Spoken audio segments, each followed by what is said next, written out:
Welcome, dear students, to the second part of explanation of the chapter The Lost Child from Moments. So, what did we read yesterday? We read about a child who goes to a fair with his parents and he is too happy and excited. He wants sweets and toys displayed there. He is distracted by all the things that he saw on his way to the village fair. And what all were the distractions? There were toy shops and he really wanted to have them, but he knew that his father's answer would be no. And then his mother took hold of his finger, and then all three of them, they moved forward and they crossed a beautiful mustard field that took away his breath, the beautiful flowers, the green and yellow field, and then he entered into a grove, and dragonflies, dove, all these things. He felt like just remaining there within the nature's beauty and in nature's lap. And then finally they entered the village fair, where he was a bit scared to see a whole lot of people gathered around over there. So let's continue from where we stopped yesterday. A sweetmeat seller hawked gulab jamun, rasgulla, barfi, jalebi at the corner of the entrance, and a crowd pressed round his counter at the foot of an architecture of many colored sweets decorated with leaves of silver and gold. The child started open eyed and his mouth watered for the burfi. That was his favorite sweet. I want that burfi, he slowly murmured. But he half knew as he begged that his plea would not be heeded because parents would say he was greedy. So, without waiting for an answer, he moved on. Now, apart from the distraction of the toy shop, here we can see that at the entrance of the fair, at a corner, the boy saw a sweetmeat seller. He had set up a shop over there. And how tantalizing these sweets are for us. We all are so full of water in our mouth just at the thought of rasgulla, gulab jamun, jalebi, samosa, and especially during lockdown, when you are not getting that every day. So, anyway, let's be considerate and think about the little boy. He was selling various sweets like gulab jamun, rasgulla, barfi, jalebi. The sweets were displayed at different heights and were covered with foils of gold and silver, as you might have seen in barfi, which is covered with a silver foil. The boy's mouth watered. Whose mouth won't water? See, even I have water in my mouth just at the mention of all these things. And you can understand that we are not getting all these things nowadays. So the boy's mouth watered when he sighed his favorite burfi. He expressed his desire to get one in a low voice because he knew that his request would be refuted. Request is plea. You can see this word. See, the difficult words you can just underline or encircle or write down in your notebook. Plea is his request, would not be heeded. Heeded means paid attention. Heed is to pay attention and heeded would be paid attention. Because his parents would say he was greedy. And so without waiting for an answer, he moved on. So, we can see over here clearly that at the previous moment when he wanted to have a toy, he knew that he would be refused. Over here also he knew, and it's written, see, without waiting for an answer. He knew that his father would say no. Then what happened? He moved on. A flower seller hogged. Hogged means fool le lo, mala le lo, jalebi le lo. This is hogged. A garland of gulmohar, a garland of gulmohar. The child seemed irresistibly. Irresistibly means when you cannot stop yourself, resist or stop yourself from getting a taste of something, from going and getting something in your hand. So he was drawn, he was attracted towards it. He went towards the basket where the flowers lay heap in a form of a stack. You would have seen in the flower markets how flowers are kept in heaps and garlands are made out of it. And half murmured, I want that garland. But he well knew his parents would refuse to buy him those flowers because they would say that they were cheap. So, without waiting for an answer, he moved on. He knew very well that his parents would never buy him the flowers, and therefore he moved on. Next, what did he see? A man stood holding a pole with red, yellow, green, and purple balloons flying from it. The child was simply carried away. See, balloons are something that even we grown up people are also carried away by the balloon. So, it was not a fault of that little boy. The child was simply carried away by the rainbow glory, beautiful colors of their silken colors, and he was filled with an overwhelming desire to possess them all. Overwhelming desire? What do you understand by overwhelming desire? That he was full of. He was just, he couldn't save himself. And he was overpowered. He was full of the desire to possess, to get those balloons.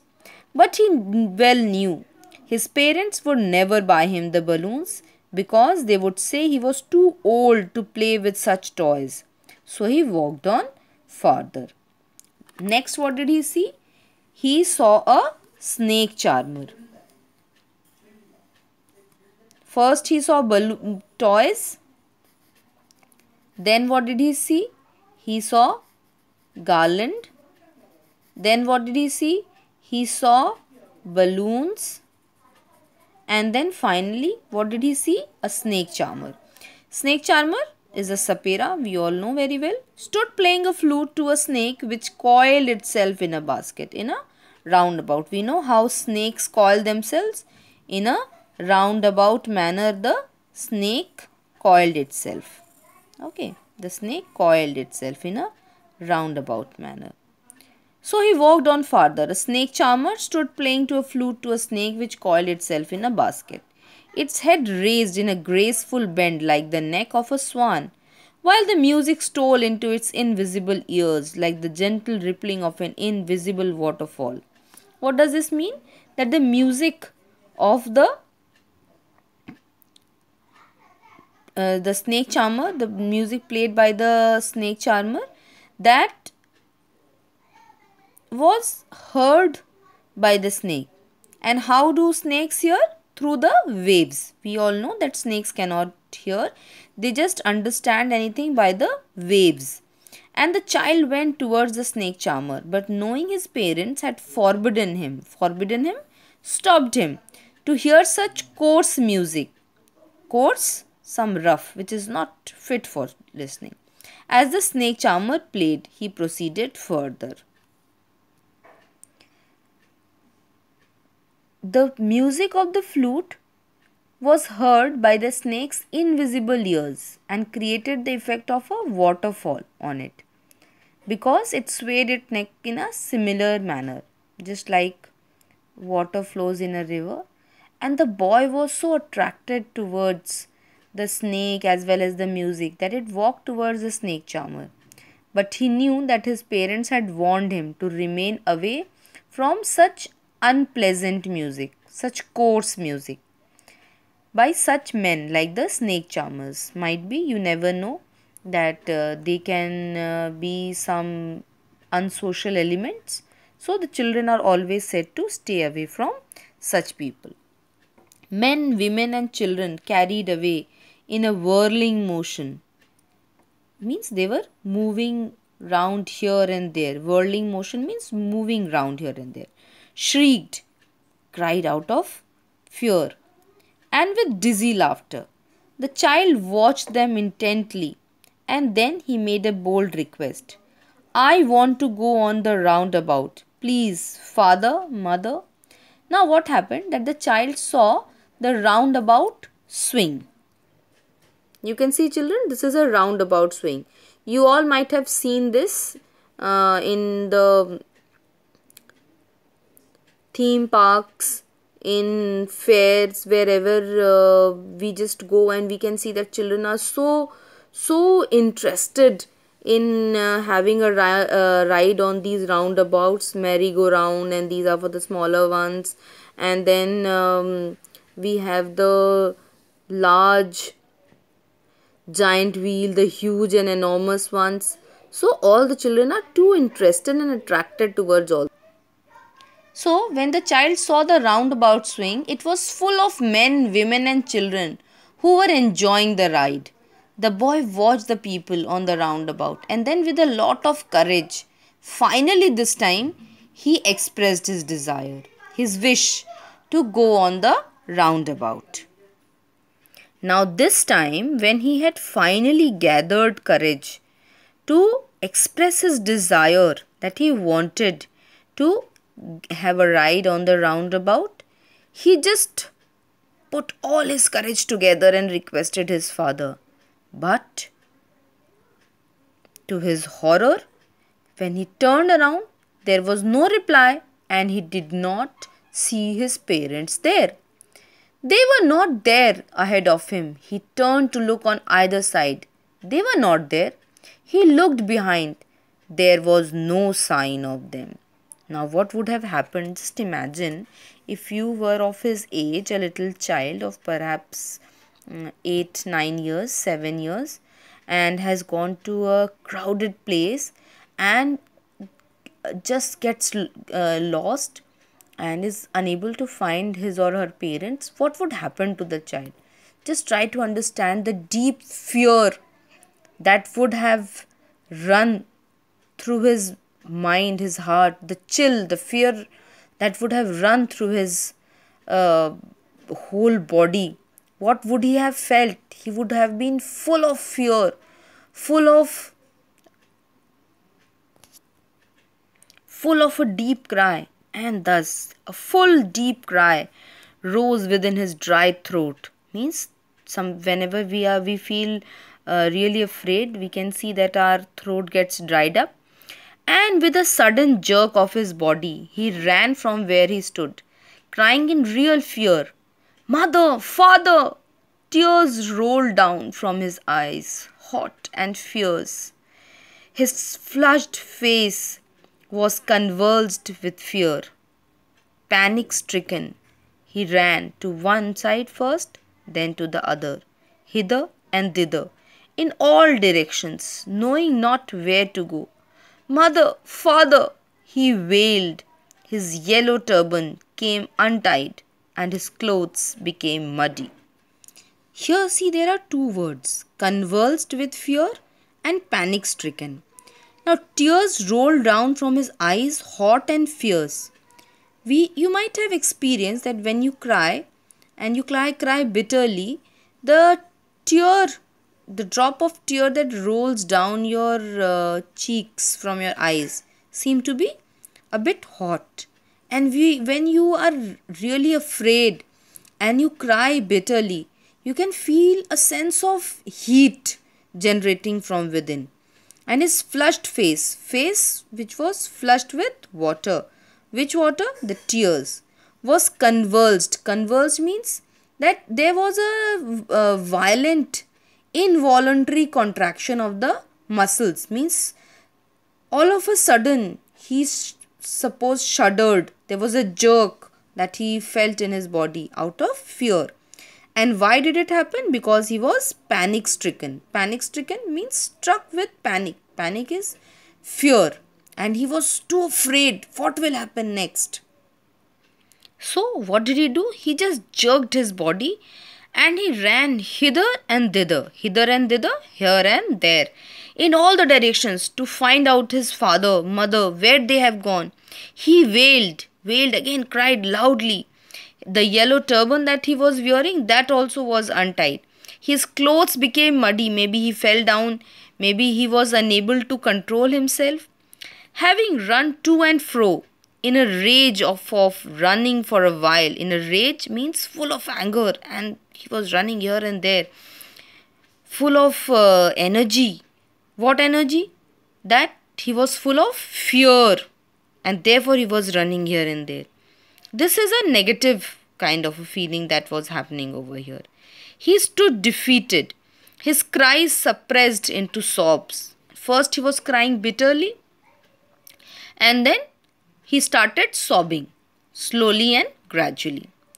Why? Because he felt failed in his attempt of running madly here and there to find his parents. At little distances on the green grass, he could see through his filmy eyes men and women talking. He tried to look filmy eyes. Why? Because his eyes were full of tears. Through that, he tried to look here and there, but he could not find his parents. There was no sign of his father and mother among these people who seemed to laugh and talk just for the sake of laughing and talking. Now, why do you think that this line has been used, that who seem to laugh and talk just for the sake of laughing and talking? See, why? Because the laughing, talking, smiling of other people has become meaningless for him. He doesn't want to react to all these things. Why? Because he only needs one thing, and that is what? That is his parents. So, children, till here that we have read that how the child was distracted by various things on his way in the mustard fields, out of it, then inside the fair. First he was distracted by the toys, then by the toy shops, then by the nature's beauty in the mustard field, by the doves, by the beautiful flowers and dragonfly, and then he was too keen to get a garland and have some sweets, and finally he was attracted towards a snake charmer, the snake that was moving around.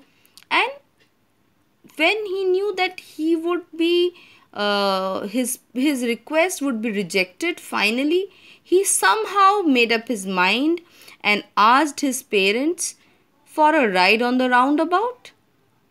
Oof, his parents were nowhere around. And we can see in these few lines that how much he suffered. And here, children, there is a point that you need to feel and understand, that what would have happened, what were his thoughts at this point of time. Why did he suffer so much when just few moments before he had a bit of negative thoughts for his parents, that they would say no, their reply would be no, his father is a cruel father, he was like a tyrant, and he would say no, his parents would deny. And just in a flick of a second, he is running madly to search for his parents. Why is it so? We will find out in the next part of the explanation of the chapter. Thank you, and think on this point.